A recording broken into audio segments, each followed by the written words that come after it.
Let's have a conversation. Let's have a conversation. Yeah. Let's have a conversation. Oh, yeah. Look. Yeah.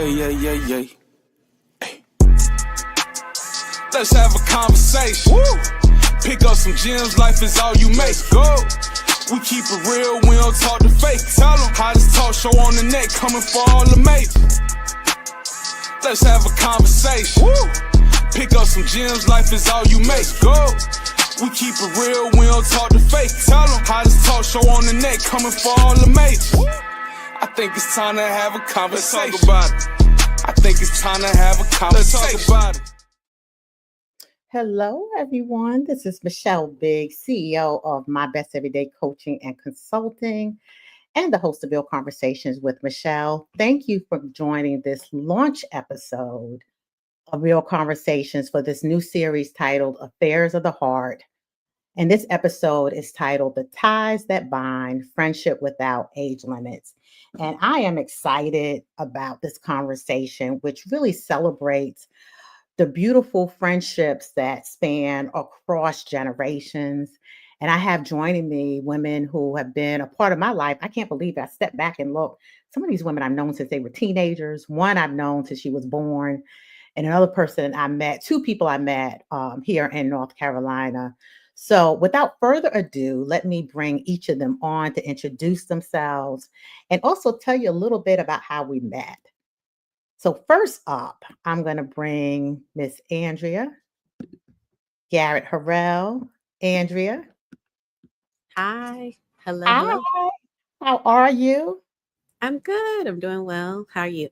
Good. Glad you're able to join me on a Monday. I know for my regular viewers, I know Mondays are usually not the day I do these, but I wanted to make sure I was able to get these fabulous women on. So a little change in the day of the week, but the message and spirit of Real Conversation still lives on. So, Andrea, tell people a little bit about yourself. Yeah. I'm Andrea. I am a North Carolina native living in Atlanta, Georgia. I have a work background in operations, community building, project management, and in my personal life, I'm a mother, a wife, and a lover of people.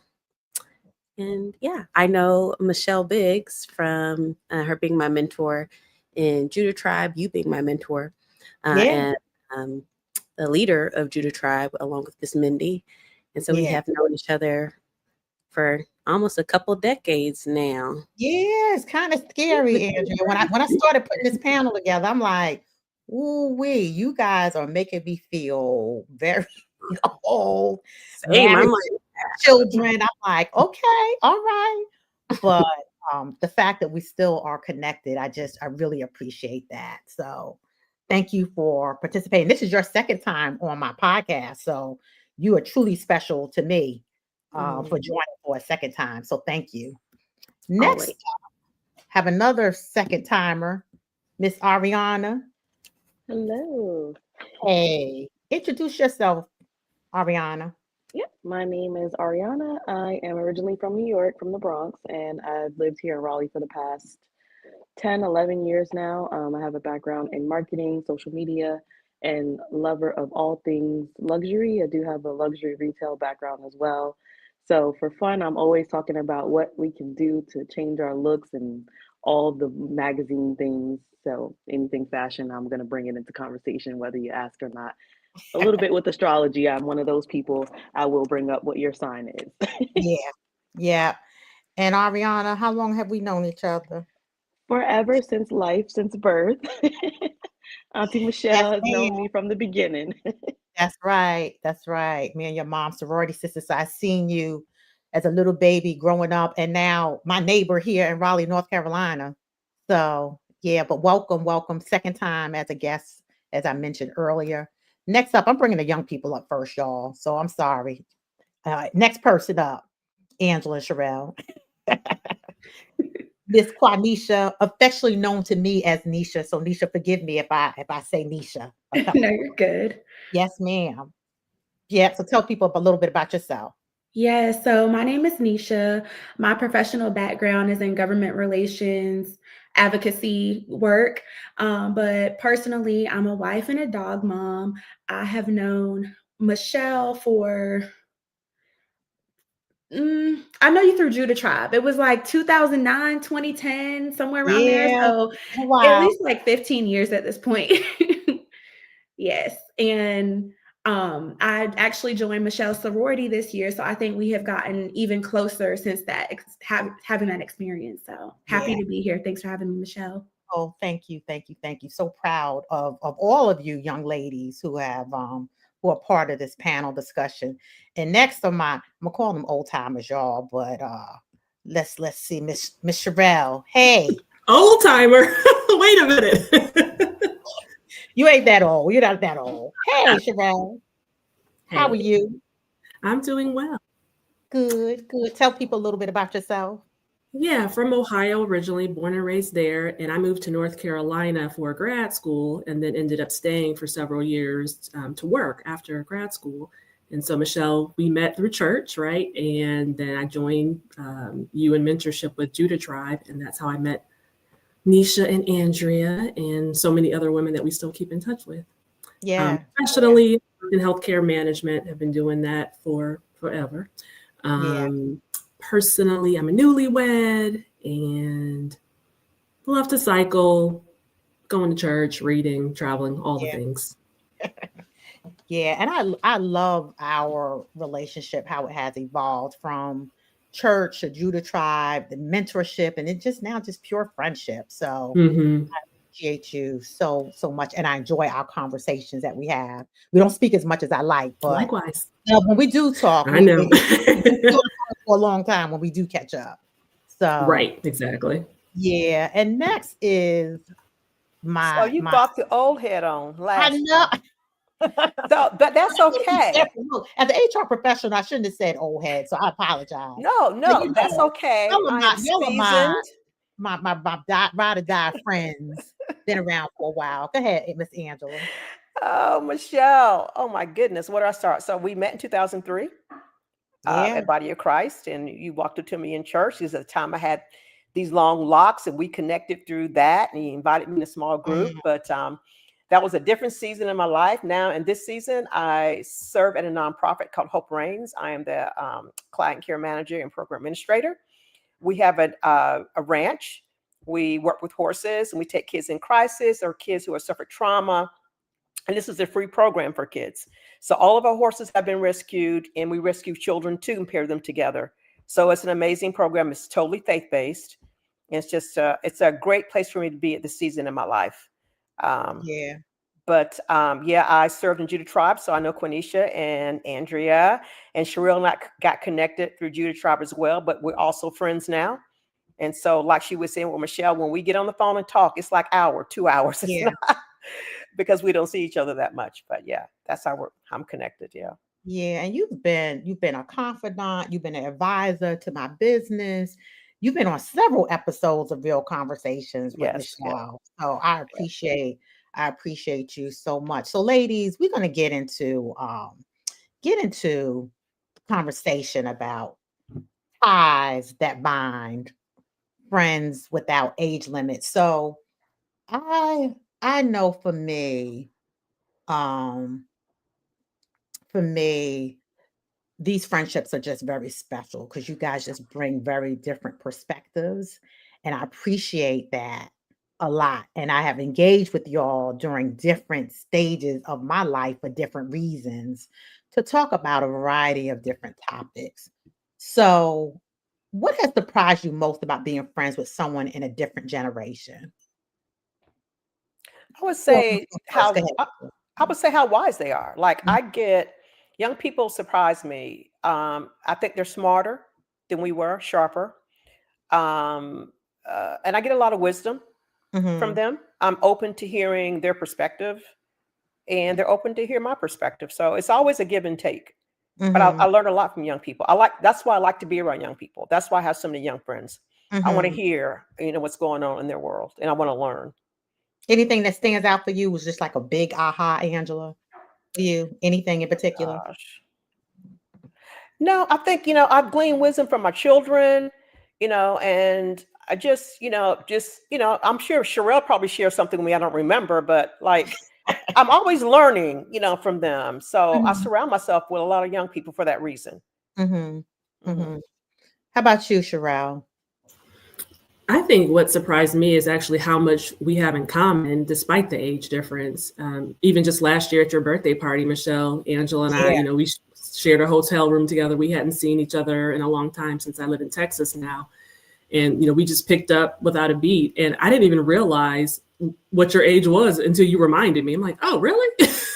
Because that never comes up in our conversations. We have so much in common. Like you said, it's kind of, we're giving and taking from each other. I never feel like I am not on the same page with you, or like I don't ever feel like I'm, 20 years younger than you. Mm-hmm. It's funny you mentioned about don't even think about the age when we're talking, because I don't. When I'm speaking to y'all, when I talk to y'all, I'm calling you as that person.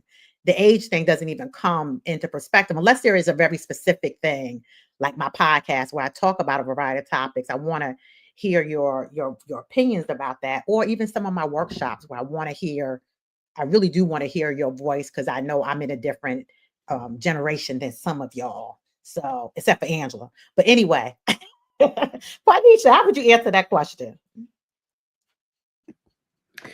I don't know that it's surprising, more so than just encouraging, like, especially when you're going through a season in life that you've never experienced before, speaking with a friend who is older, being and them able to offer encouragement and just saying, maybe not even that they've experienced that particular situation before, but sharing their testimony, I think just making it real for us. I think a lot of times we always hear that things are going to be okay, but you're never able to get into the nitty gritty of like how things turned out. And so I know, Michelle, you and I had a very recent conversation about how things always end up working out, sometimes better than you anticipated in a way that you didn't plan for. And so hearing those real tangible stories has been encouraging for me in my friendships with older people. Oh, I appreciate that. Ariana, how would you answer that question?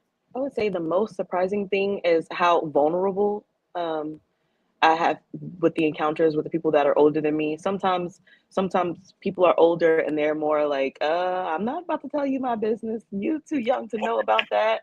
And it's like making those bonds with older people. They are super vulnerable to tell me their story, someone else's story, so that I can understand it from any and every angle, because I know them and they know me. There's a level of vulnerability that we are really able to break through. And that surprised me the most, because sometimes I've come across older people who are not willing to share because of my age. And then that's when we don't become friends. Yeah. Yeah. And it's funny because when I think about this topic, I remember conversations, as I mentioned earlier, me and your mom are very close. And I remember whenever we talk about you, she's like, girl, Ariana has friends who are my age. And I'm like, really? And she said, no, real friends. Like they go out to lunch, dinner, they talk. I mean, they're doing things together. And it's refreshing to hear that. For a lot of different reasons that we talked about earlier. Angela mentioned just fresh perspective, and to your point, Ariana, being able to share information. We'll get into the benefits in a few minutes as well. Andrea, how about you? Yeah, I think it's been said, but I think the connectedness that I feel with my friends who are older than me, seeing myself in their journey. Like I think about Judah Tribe and like the mentors we had in that period, and I'm like, oh, I'm their age now, and these are women. Y'all were mentoring teenage girls, and were in your own careers and going through your own life things, marriages, changing your style and figuring out things. And I find all that encouraging, and to kind of cast a vision of like, oh, where could I be heading? So yeah, I think the connectedness of like, oh, these are just girls. Like once you get down. Yeah. Yeah, and we mentioned, you guys have heard us mention Judah Tribe. So it was a ministry for high school girls that I led for years, and Angela and Sherelle were mentors and leaders in that program, and Andrea and Quanisha participated in that program. And like I said, oh God, that program, we stopped that program, I want to say in 2013, 14, but we probably had about 100 girls that actually went through that program over the course of about 10 years, really. I'm just shocked. But anyway, so I want to get a little bit more specific with my next question. Um, has a friend from another generation ever challenged your perspective or changed your way of thinking? And talk about what that was. Who wants to go? Just I'll change go. perspective. Go ahead. Because I do have at least three friends, I believe, if I'm thinking correctly, that are the same age as my mom. Um, it's taken a different view. I look at my mother in a different way now that I know other peers in the same Mm, age range as her. Sometimes it's the typical mother daughter thing. Just because you said it, mom, you my mom, I don't want to hear it. But then right. I hear from someone who grew up in the same generation as her, and they have the same upbringing or the same cultural like similarities, and it's changed the outlook on some of the opinions that my mom has to say. And then sometimes I give everybody pushback, and I'm the one doing the millennial boomer debate Mhm, with them. But mhm. it does make me see my mother in a different way as well, because now I have friends her age, I see her in a different way. And as our mother daughter relationship has grown, I do consider my mom one of my friends as well. And I think that aspect of me having other friends has facilitated that friendship dynamic in my mom as well. Oh, that's beautiful. Really beautiful. Who else?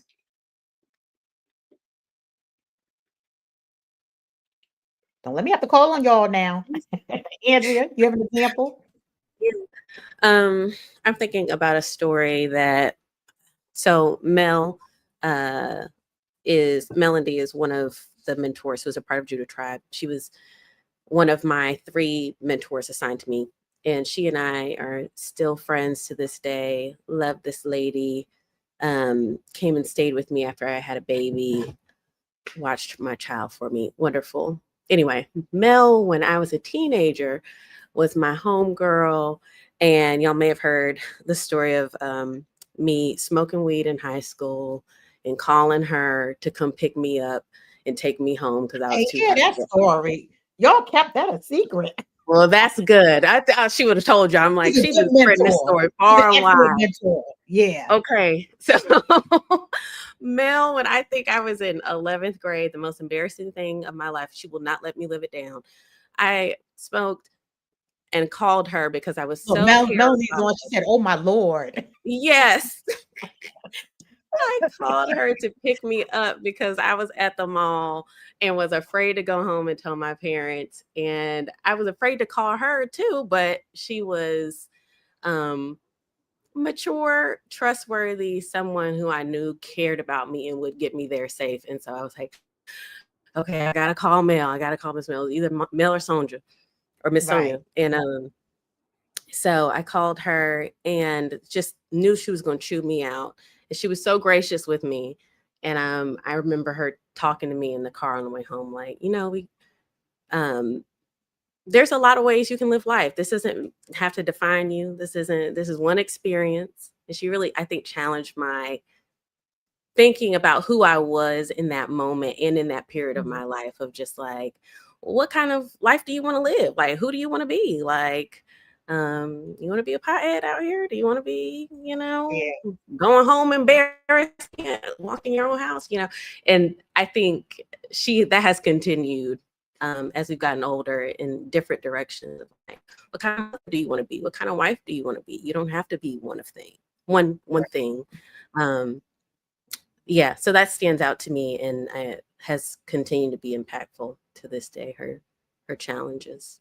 Yeah. What a wonderful mentor. And I remember seeing a picture of her at your house holding a baby. Now, I teared up watching that because I'm like, it just shows just the connection that continued with us from you all being young teenagers that now, like I said, grown women, and still, um, still, it brings me joy to know that there's still a connection, even for myself with Juanisha, you, and there's others who, just pick up the phone and we just talk about Yeah. life, right? So I appreciate that story. Yeah, you and Mel held that close to the cuff. Yeah, Mel, you didn't tell us about that one, girl. Mel, No. you held that one. Shout You out held to that Mel. one strong. Yeah, And she's been spilling water everywhere else. yeah, yeah. And Michelle, I just want to add also that Quenisha and Andrea, I think it's so beautiful that you all still you guys remember some of the lessons. Like sometimes when you're an adult and you're mentoring kids, you don't know how many of the seeds that we're planting are going to grow, right? You just don't know. But I mean, just looking at you guys and you guys remembering the impact of Judah Tribe and what we did and the time we spent and you guys participating and showing up, coming to the sleepovers. I remember the sleepovers, getting all that food and just all the great things that the mentors who participated and all the lessons, and Michelle will write these, all these lesson plans out, for each session and how it would flow and everything that Mindy created, from the top down, but then Michelle took it over and she put this whole thing together and you guys have really taken things to your heart. And I think it's just beautiful. Yeah. I mean, and you guys are a testimony that us pouring into you, even though life was happening, like you were saying, Andrea, marriages, families, jobs, careers, all this stuff was happening, but us taking the Saturday out to do this, you guys, you're just blessing me. Just, it's beautiful. And I so appreciate you so much. Yeah, it is. And like I said, just seeing, I remember Ariana coming to chapter meetings as a baby and just seeing her, like I said, just seeing you all, who you are, the women you are, right? I'm getting choked up. But seeing the women you are right now, and again, being able to have conversations with you, adult conversations with you all, in terms of the blessings that you have bestowed on us, is just, like I said, I appreciate it so much. Angela, just from your perspective, again, the game, what's the game, the generational challenge, any challenge that you've had from someone who provided a different perspective for you that you really just did not have? You asked me to think and remember, and I'm old.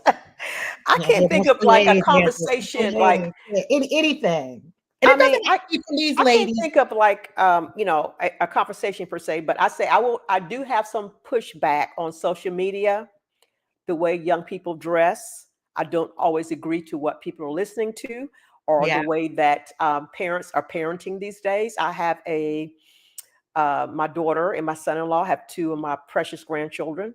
I don't always agree with how young people do things. And I'm sure my parents probably didn't agree, with what I was doing. But I think the difference is now is because the electronics play a huge part in how a lot of parents parent.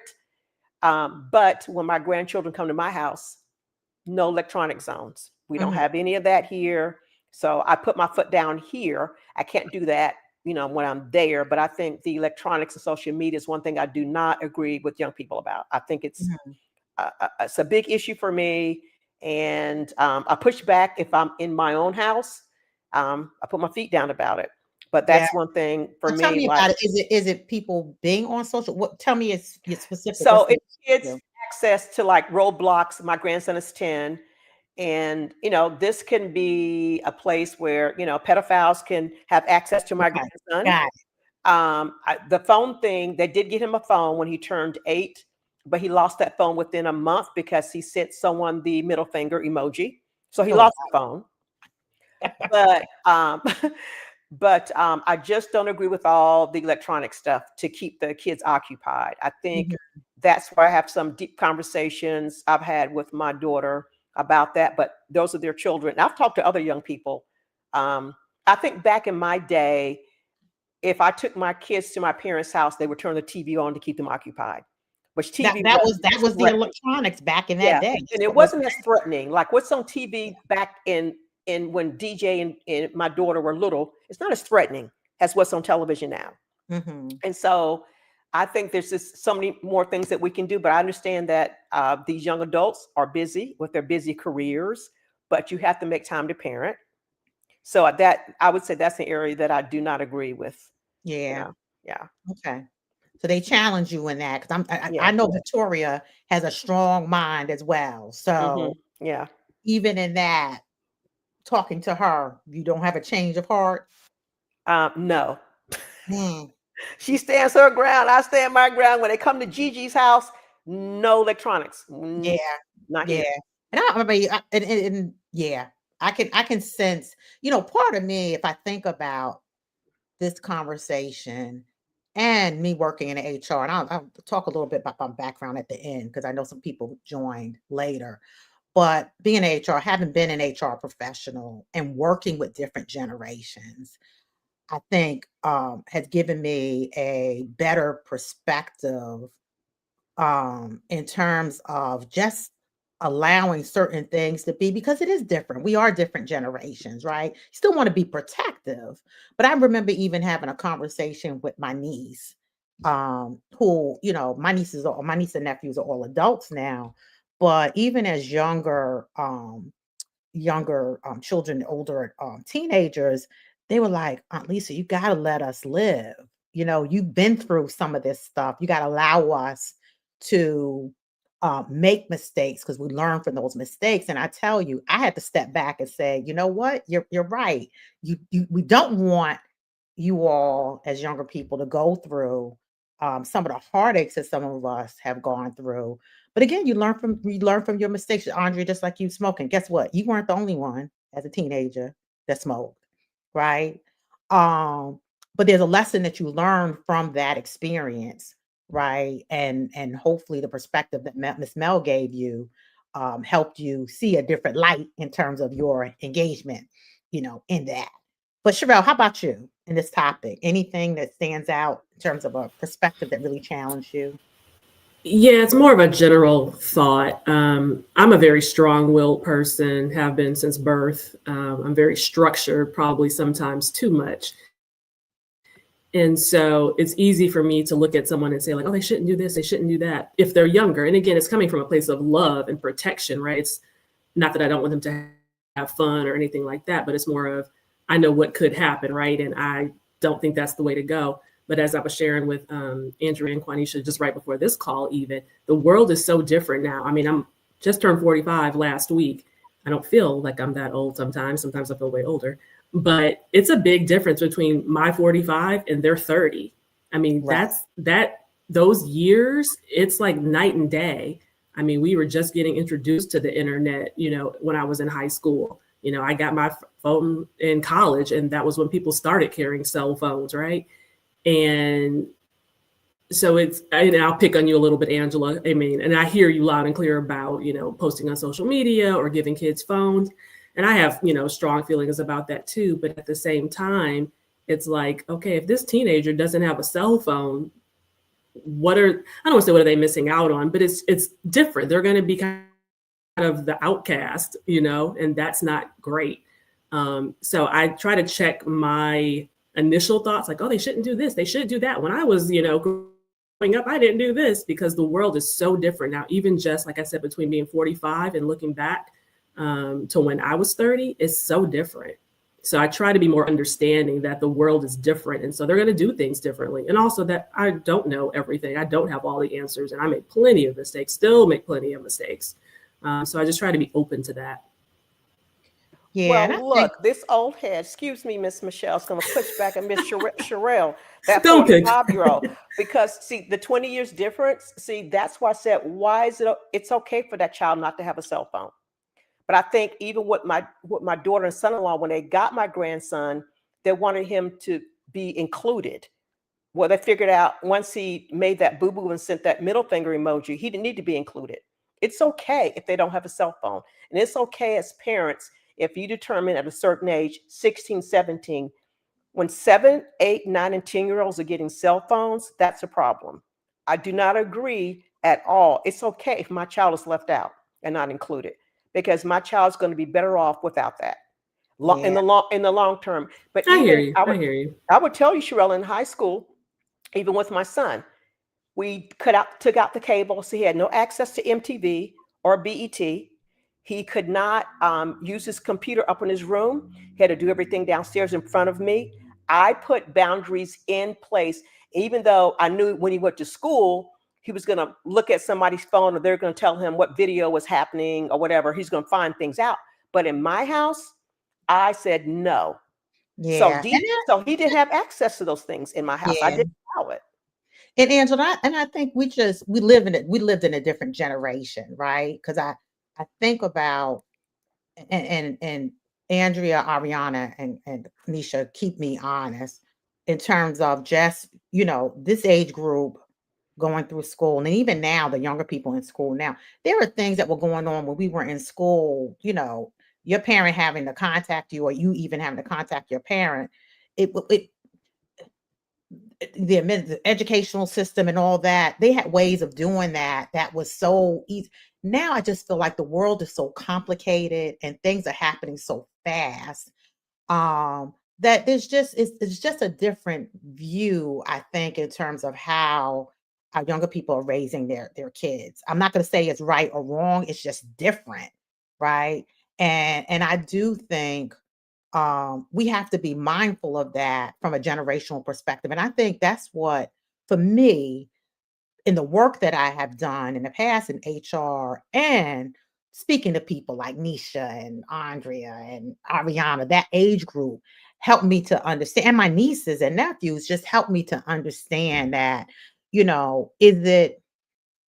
am I wrong for thinking, okay, look, no cell phones and things like that, but we didn't have that back then, right? So I don't know if we were living in a space back then where the things that are happening now, I'm sure my mom would want to make sure she was able to get in touch with me, right? Yeah.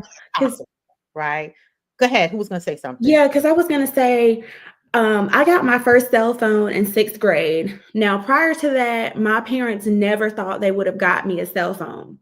What ended up happening, literally my 6th grade year, was a kid brought a gun to school. Or let me censor my language because YouTube might cut us off. Brought a pew to school and was trying to unalive a teacher for giving him detention.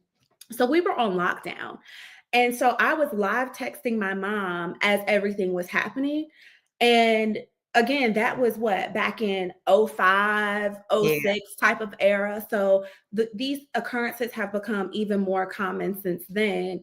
And so I can only imagine not having a cell phone and how difficult it may be to communicate in an emergency situation nowadays, especially with the communication delays from the school system as things happen. But when you brought up social media, I thought you were going to mention social media content that's posted, because that has been something that has been interesting with some of the younger folks these days. I was raised by very old school parents, and I think if we reflect on some of the lessons that we got in Judah Tribe today, some people would consider some of those lessons to be old school. Mm-hmm. But what has been interesting to me is that Generation Alpha, or is it Generation Z, whoever it is that's in college now, they are very, I guess I would call them the generation of like both and. Mm-hmm. They are going to have a corporate job and blast their trap music on the way to the job. Mm-hmm. They are going to be social media influencers and have the corporate job. They don't see anything as a conflict.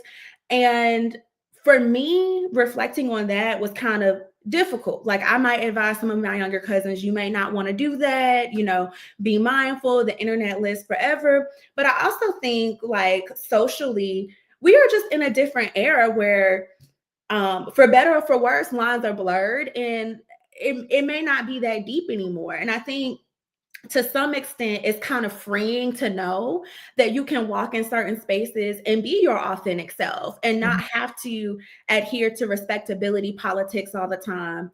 Some younger friends that I have even challenged me in terms of, if you can't be your authentic self in that space, do you really want that job?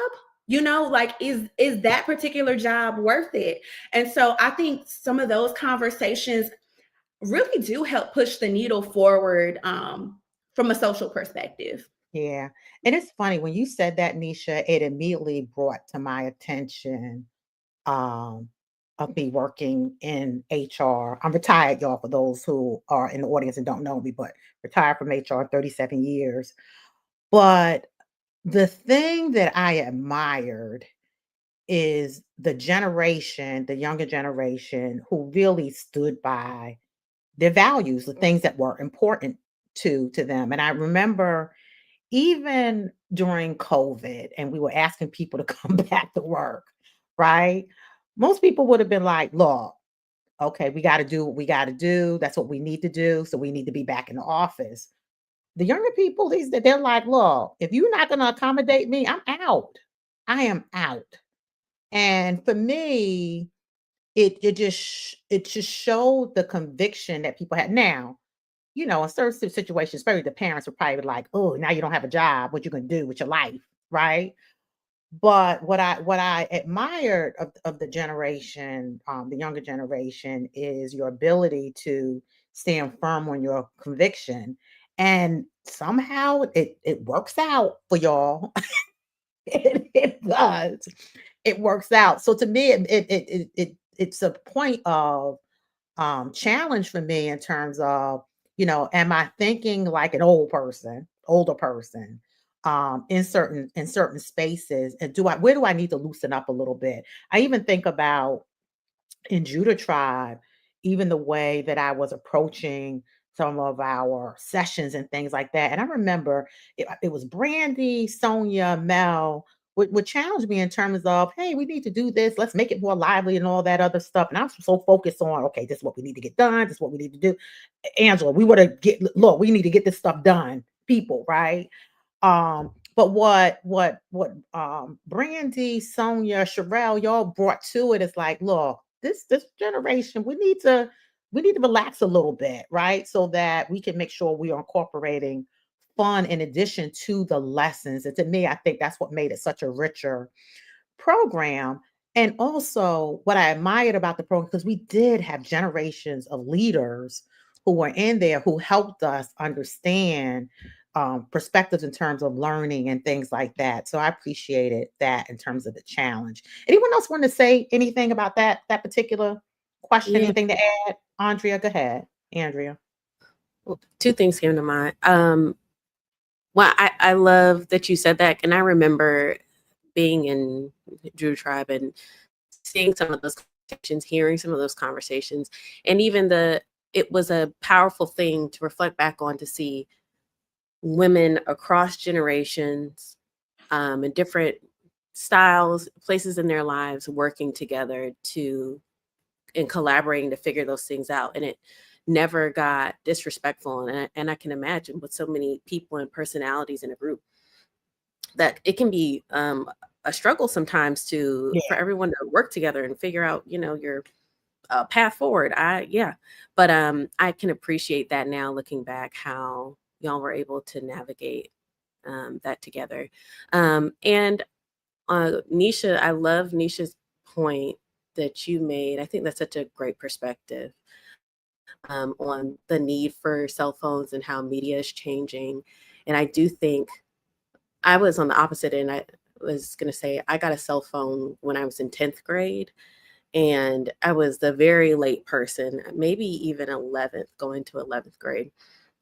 And I would cry and beg and whine about getting a cell phone. And just I don't think there is one right answer. And I go back to something my dad always says. He's like, people are built for their time. Like, I was made for my time. You were made for your time. So you can take some solace in the fact that your children will be made for their time. And that there's nuance in that about how you guide your child through certain things. I tend to agree with Miss Angela in the reliance on technology can be not great for me as an adult, my child whose brain is still developing and will be for years to come. And that this is a new generation that they're going to need to navigate, and hopefully that I can take a learning posture and learn from, as I go. Yeah. Thank you, Andrew. And I think that the big piece around the technology, Angela, which I can appreciate your perspective in terms of why you feel the way that you feel. I think what has been lost with a lot of the younger generation is the social skills, right? Because of the technology has been such a big part of the life. The social piece has been negatively impacted in terms of that, Yeah, right? even with my adult children who, back in the day we called our parents. My adult children rely on texting me, which I would prefer you pick up the phone and say, "Mom, how are you doing?" Mhm. So it's, because and to Andrea and Quenisha's point, my son got his phone in the 6th grade. I didn't get the phone for him though, Quenisha. My father did. I did And not he's agree. an older generation, My dad thought, well, he has to have a cell phone. Mhm. I didn't agree. But at that time, you didn't have access to all the stuff because they didn't have all the stuff. It was Right. 2005, 2006 when he got it. And I didn't agree, but my dad, dads, I didn't push back and get my daddy getting it for him. But even then, but I think the one thing about technology that, I would prefer my kids to pick up the phone. Like I would like them to pick up the phone so I can hear their voice instead of them texting me. And I also want to say one last thing, and I'm done, y'all. I'm gonna stop beating this drum. To Quenisha's point, the world has conformed to y'all's generation. And so the reason why, Michelle, they are able to be themselves and do the way they want in their world, in their jobs, because jobs now have conformed to their personality, the way they were raised. For instance, my daughter works for Pendo. So when she lives in Texas, but when she comes here for her meeting, she took me down to the office. I have never seen, they have a barista. When you come in, they have someone make them breakfast. They have these pods. I'm like, what in the world? I'm like, is this work? I mean, y'all got breakfast already ready for you. She used to work for Zendesk, and Zendesk was just as bad as Pendo because they're both tech companies. And you come in and you have everything you need. They have everything you need, Michelle and Sherelle. It's like Sherelle probably experienced this too. But Angela, that's Oh, the yeah. that's the generation. That's what I'm saying. That's what I'm saying. Yeah. To Quenisha's point, it's like the world. These jobs have conformed to them. So that's why they. So if had I stuck to 25 years ago, had I made a decision like I'm not going to do this, it was like you're out, you're fired, you're gone. The world has changed now because they conform. Like these young children, these spoiled children who have lived their little baby pacified, don't hurt them lives. I'm just saying. And who spoiled them, Angela? Look, them, I am Angela? just saying these companies and organizations have changed and they want to make it comfortable for you all, which is nothing wrong with that. I mean, look, I wish they had done that for me. There's nothing wrong with that. Yeah. But That's a key point. I mean, look, it's nothing wrong with it because when Tori comes here for Pendo and I go down to her office and I get me a coffee and I'm working, I can go to the snack and get all the snacks I want. I can sit in the pod while she's working. I'm living the life. Don't be messing up Victoria's game. We're talking about where she worked. You already talked about where she worked. Pendo's right here in Raleigh. I mean, everybody in Raleigh, they know what it's like. But I'm just saying the world has conformed, so it's different for you all than it was for us. And they have to be different, Angela, when you think about it. And again, I think for me as an HR professional, I was able to move my thinking a lot quicker because from a workplace perspective, I mean, this is our future, right? This is our future. Now, does that mean we got to change every little thing that happens? But we got to be willing to change to meet the needs of the next generation of workers who are coming in to our spaces. So I understand why certain things are being done because they are our future, right? And I think that's most generations, right? We look at, quote, young people as the ones who are moving and shaking and changing the world, whether it's, the young people in 2025, the young people in, 2000 or 1960. It's the young people that are making those changes. And, thinking about, just like you were talking about, Angela, just the workspace and how they are accommodating, this generation. I've heard, I've managed large teams professionally since my 20s. And now that I'm older, I'm the old person. I used to be the young person with everyone that reported to me being younger. And now, that's not necessarily the case. And during COVID, it became very pronounced where people like, no, I want to work from home. I'm not coming in. Like, well, I don't think that's going to work. Okay, well, I'm not going to work here. And people were just saying things like, you know what, this is important to me. I need to have work-life balance. And, when I'm interviewing, even, physicians, they're, in their late 20s, they're like, how much vacation am I getting and what's my pay? Like, that's their first question off the bat. I'm like, you're not supposed to ask that in an interview on the first interview. They don't care because they're like, look, this is what it is. And I make you my expectations. And I wish I had that boldness because let's be honest, that's what most of us care about, right? Is like, am I getting vacation? How much? What's my pay? But we were always taught like, no, you don't ask that, that comes much later. And so I appreciate, the younger generations like challenging societal norms and pushing the envelope and being vocal about what they want. And again, it's really nothing new. That's what we've done historically. It just feels different when once you get older and you're not the younger person making those demands anymore. So now you see it a little bit differently.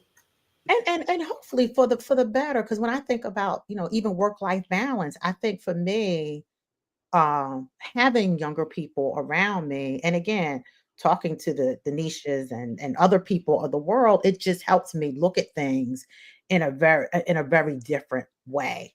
To the point where work-life balance, in terms of how I manage my team, which those young ladies were much younger than me, right? And it's like, okay, Michelle, look, if they're getting their work done, where do you care where they're doing it at? Right? As long as my only rule was, look, when your team is having a leadership meeting, you need to be physically there. Right. So it does help. And I think that's the beauty again of being able to have different people in your circle of different generations so you can kind of understand the perspective.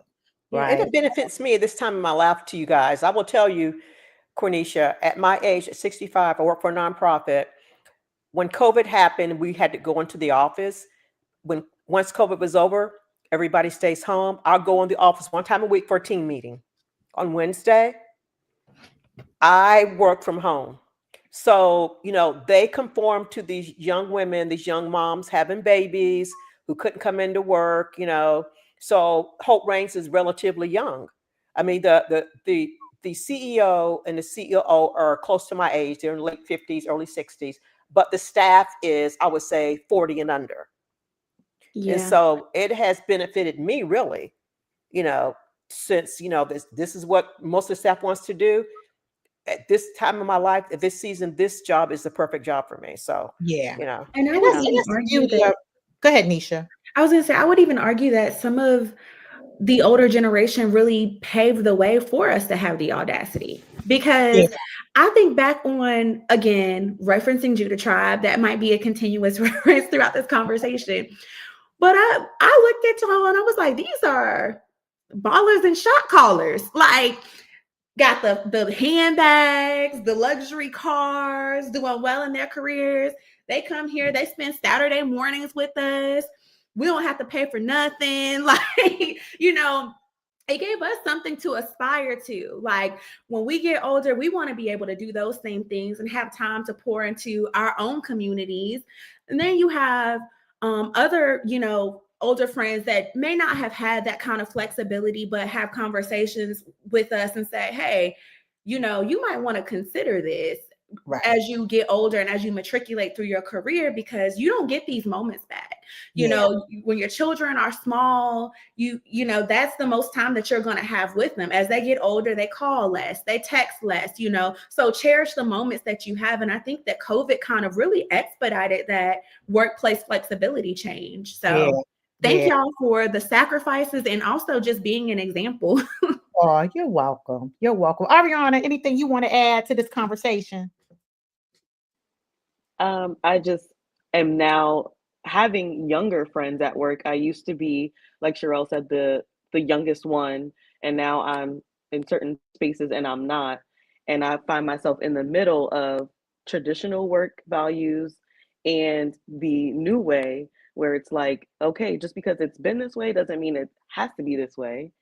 So I feel like where the young people make sense. And then sometimes you just haven't been in this world long enough to know that sometimes this is just how it goes. So I've Mm-hmm. had to be the older, bigger cousin, like, girl, no, you cannot show up to work 30 minutes late every day and think that somebody's not going to say anything. Whether you get the job done or not, that doesn't matter. And I've had to be the middle person, I'm realizing now at work, where I'm like noticing some of the habits that Gen Z has with the lack of social skills and seeing them just like really not get it. And me trying to explain it, but not trying to excuse it, but trying to show them like, yes, I understand this is nuts, but there is a reason why we do have certain protocols. And you will see that the older you get, regardless of what's going on in the world, certain things, there's just certain etiquette to be had, period. And you have to learn that. So it is really interesting to see on both ends. But I will say, I really do love how Gen Z has prioritized work-life balance.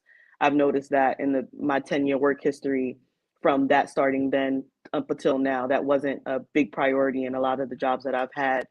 But it's made me also speak up for myself for my work-life balance, because Yeah, I can't do it. I'm tapped out. I'm drained. I've been there, yeah, done that, and I've been a workhorse. And I agree with them. I'm not doing it. So I'm like, yeah, good. We can be on this end of, by the time this rolls around, like all of that, just staying glued to work will be yeah, phased out. That's one thing I've learned from them, is to, I thought I was the only person that felt that way, and having some Gen Z work friends have taught me, yeah, I'm right about how I feel, and we all need to kind of do our part to make sure that we enforce a work-life balance and perks. You pay us, but that doesn't mean you own us. So yes, right, you offer this thing, but that doesn't mean anything, because you can work. I've been in insurance where people have literally worked from 18 up until retirement, and the moment somebody's gone, they replace you, and it's on to the next person. Like, I've yeah, been that person to also explain that to Gen Z as well. And as well yeah, as to the older generation that I've worked with, like, you're not getting an award from doing all the work. They just keep pushing the work on you. And I don't know why you think you're going to get promoted, because you've been doing this one position for how long? And you've seen they put somebody in younger and pay them less, and you keep doing the same thing. So it's just a good, I feel like the millennials are in that middle ground to see both parts of the workforce meet together. And it's a yeah, really interesting place to be. yeah. So I love you guys are bringing in sort of that dynamic that is having a circle around you that is of many generations around. I will just read some of the comments that we received, and I love. Thank you all for commenting and sharing. Shanique, hopefully I'm saying your name correctly. Amazing so far. I love this. So happy. My niece Quanisha, Quanisha, your aunt's on. And then Mel, today you home to your parents was painful enough. They were the real troopers around the corner. They told me you weren't the first. Mel, and Mel made another love you ladies, Angela and Michelle. Knowing you helps me to see my mother as a woman, not just a mom. And Ariana, I think you were mentioning that too, in terms of your relationship with older women, just being able to relate with your mom just in a different way, right? Um, and then Shanique again on parents conform to us, and I can imagine it wasn't easy. However, the world is always changing. It is. And because the world is changing, again, it's important for us to build relationships with people, not with different ages, but different races as well. But we talk about friendships tonight, y'all.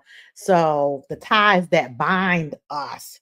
So how do you keep these friendships alive as life changes?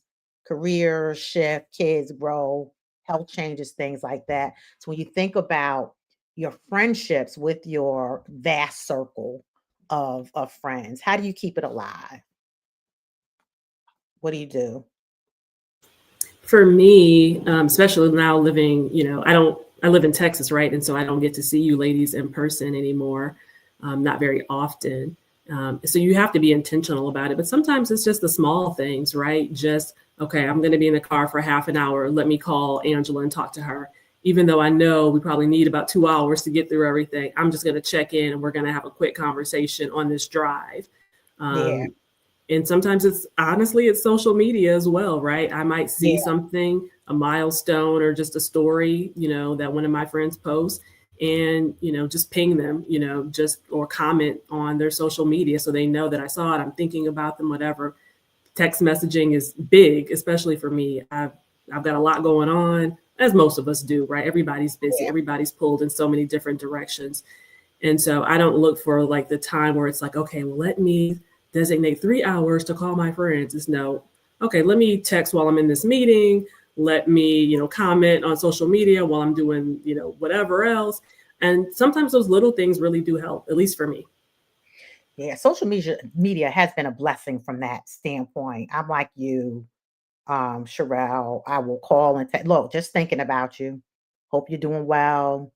Let's connect. Let's get together. Have lunch. Whatever that is, right? Anyone else want to add to that? Go ahead, Andrea. I was going to ditto the social media. Yes. I feel like I'm definitely in a moment right now with some of my older girlfriends who we're just sending memes and funny videos back and forth in between busy days. Voice memos where we can take time getting back to one another, but still hear each other's voices. And then I think about with milestones, just like sending the invite.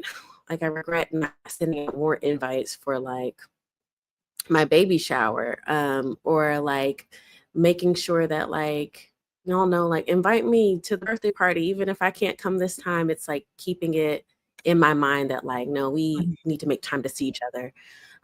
So making time to be in person as well, I think is really important at this point. Anyone have anything else to add? Anyone has? I just want to read Rochelle's comment. Rochelle Reagan. She said, "Just being intentional is so important."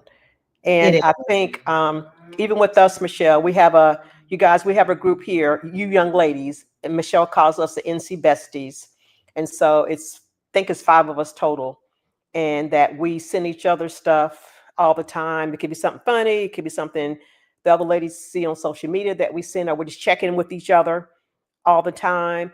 And also, out of the group, 4 of us are single women, so we depend on each other to take each other to places, sometimes hospital appointments, but we just stay connected. And then also milestones, like you said, Andrea, birthdays, retirements, just all those kind of things, that we stay connected to one another. And so it's just being intentional. And like Sherelle was saying, just like texting Sherelle, said, Sherelle, how you doing today? Send a quick text to her since she's in Texas. And, it's just those small gestures. Yeah. Anyone else? Anything else to add there? Things you appreciate. What do you appreciate from your friends, different ages, in terms of connection? I think Ariana said it really well at the beginning of this conversation. The vulnerability, the trust, the lessons that are shared. I mean, that's really what makes a good relationship, right? Is the vulnerability to be able to talk with one another and have in-depth discussions. So that's what I really appreciate. Last question, for someone listening who might be hesitant to build friendships outside of their own age group, what advice would you give? I think what do you have to lose out of it? Oh, I'm sorry. Go ahead, Cheryl. Oh, I was just going to say, what do you have to lose, right? I think sometimes friendships are for a season, not for a lifetime, and that's okay. I've had friends older and younger where, we were either great friends or maybe we were great friends based on what we had going on at that point in our lives. But as things changed in our lives and we weren't compatible anymore, we parted ways, and that was okay. So I think, you don't really have anything to lose. You only live once. So, make friends. If it's for a lifetime, fantastic. But if it's for a season, that's okay too. It's still beneficial. Yeah. Mhm. Yeah.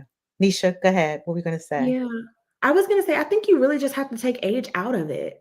Like, I Mm. think when you are very young, like grade school, those age differences make a big difference because you're in different life phases and stages and things like that. But I think once you get to a certain point, it's like you don't have, I mean, kind of like Ariana said earlier, right? Like for a long time, I was the youngest person at my company for the entire time. And so you're no longer in a setting where it's like there's a cohort of people who are your age. If Mhm. you want to be able to have friendships of any kind, you get to a point where you have to take age out of it. Yeah. And just because someone is older or younger doesn't mean that they can't relate to your experiences or, you know, the thing that comes to my mind right now is children. Like, I am a married woman, but I don't have kids. So that doesn't mean that I can't relate to somebody else who, you know, is unmarried or, you know, or has kids. Like we might be in different phases, but we can still find ways to relate to one another. So I think you just have to be open to talking to the person and the individual and not consistently thinking about their age. You might be in the same phase of life. Yeah. Yeah, that's a good point. And I want to, Andrea said something at the very beginning about connectedness. And I think you guys, there's always a connecting thread, no matter what your age. There's something you probably have in common that you're sharing with somebody. To Ariana's point, Ariana, I like luxury too, girl. Yeah. I like luxury too, girl. Look, come see my We can closet. chat. We can See my chat. handbags. Ariana, you still have your connection at I that am still retail store? there. I am I still like at That's for luxury Yeah. too. them, Ariana has a y'all. connection at a retail store you might want Oh, you to. Yes. do? Okay, Yeah. girl. Yeah, we'll Let's talk get about that we'll talk. offline. Yeah. But I think that even listening to three of y'all, like I want to connect with three of you guys because I'm a learner, you guys. I'm always reading. I'm trying to find something to learn constantly. Like I love to learn. And so just like to know about what's happening in your worlds as well. But there's always a thread, I don't know, sometimes not amongst the women I I'm with. Our group is different. But I know sometimes women feel like they're competing against each other. So they don't want to connect or get to know that person. But you guys, as women, there's always something connecting us, something we can share. Like I can tell you guys about menopause, how horrible it is.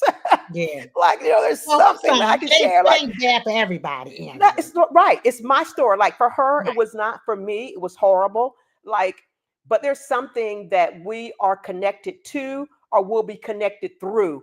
It Right. could be a relationship, marriage, family, siblings. There's a story. Yeah. And so Yeah. I think you should not be closed to being connected to other women. But I do think as you get my age, that gets it's smaller, it shrinks because Yeah. the women that I'm connected with in this group, and this is including Sherelle, and this is including Mel as well, and Sonia, because we're all connected. We've all shared things with each other. Well, it's life. It's life. Life things with each other. And my group for me are these women. Like, it's probably not for me at my age, it's probably going to expand much more, right? Yeah. But I think we have to realize we all do have something that we can share with each other, ways we can lift each other up. There's always something that, Michelle gives me advice, I give her advice. Like it's a give and take. And you guys, because you're so young, you're probably going to have so many more great relationships. And I hope after this conversation that we can stay connected with each other. Just me checking on you guys, see if you need anything so I can help with anything, I'll be there for you. Yeah. If you And need it. you brought up something. The networking piece is big in terms of friendships. Nisha, I love your statement about at some point you don't even think about age, right? It's more so the wisdom. And that's what I love about having women in my circle who I consider friends because you just bring a different perspective. And that's what we need. If we're around people who are like-minded, where do we grow?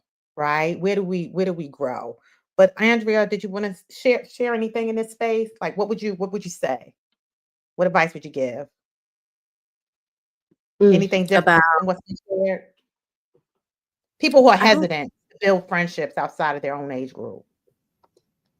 I would say authenticity and grace are important in any relationships. Like Mhm. bring your authentic self to a relationship and ask for authenticity back. Mhm. And then, being gracious, being open to someone else's perspective, um, being gracious to the fact that, someone's going to have different thoughts than you, may mess up, friends may mess up, might disappoint you. I think that's like goes across the board in That's any right. relationship. Yeah. Um, Yeah. and I think you get a lot more back in relationships when you approach them that way. Yeah. Ariana, you have the last word for this, and then I'm gonna close it out. Okay. My thing is don't assume and don't have bias. Don't go into it thinking because someone is a certain age, they are going to feel a certain way because you never know. Life takes everyone on a different path. And just because they're of a certain generation doesn't mean that they will think a certain way. So don't put your guard up and say, well, I'm not going to talk to her about it because she's probably going to say XYZ. You never know. Yeah. I like that. No bias. Well, ladies, thank you for this conversation. I appreciate it. I wanted to do something a little lighthearted for this first episode for Affairs of the Heart because it's going to get a little deeper come the upcoming episode. But I'm gonna put y'all in the green room if you can wait there for me. And as I'm putting them in the green room, I just want to thank all of my guests for joining me, especially my first time guests. Thank you, thank you, thank you. And I didn't really tell y'all about myself, but as I alluded to during the conversation, retired from HR, 37 years. I am a master certified life coach. I'm also a career and executive coach. And I just love helping people. I just love helping people and wanting people to learn and grow. And this is where this podcast kind of came about. And it happened during COVID, where I was sitting home alone with my dogs and just wanted to figure out a way that I could help people. And doing the podcast was a way that I could do that. So I appreciate y'all. As I mentioned, this is the first episode of the series Affairs of the Heart. It's going to get a little deeper. And what I wanted to do is bring forth topics that really touch at emotion and relationships. Again, with the idea that we're going to learn and grow together about how to manage these scenarios that many of us may go through, have gone through, so that we can bring our best selves forward in any of these situations that we may experience. So I will post the next topic, which is going to be about grief. As we get closer to the holidays, y'all, these are the things when we're losing someone who's close to us. These are the things that we have to deal with. And how are you taking care of yourself? During these periods, period of grief, which, I lost my father. Those who know, I've lost my father, oh God, 23, and thought I was in a good space. And then this year caught myself in a very vulnerable and emotional moment. And I have a fabulous guest who's joining me for that. So stay tuned for the date in October for that. In the meantime, please share this episode with your friends. The links on my website and on my Facebook page um, will direct you to how you can view. And those links are good, except for Facebook, they're good forever. Facebook, they're only good for 30 days. But have a great, great week. And I hope to see you again across the social media streets. Take care. Bye.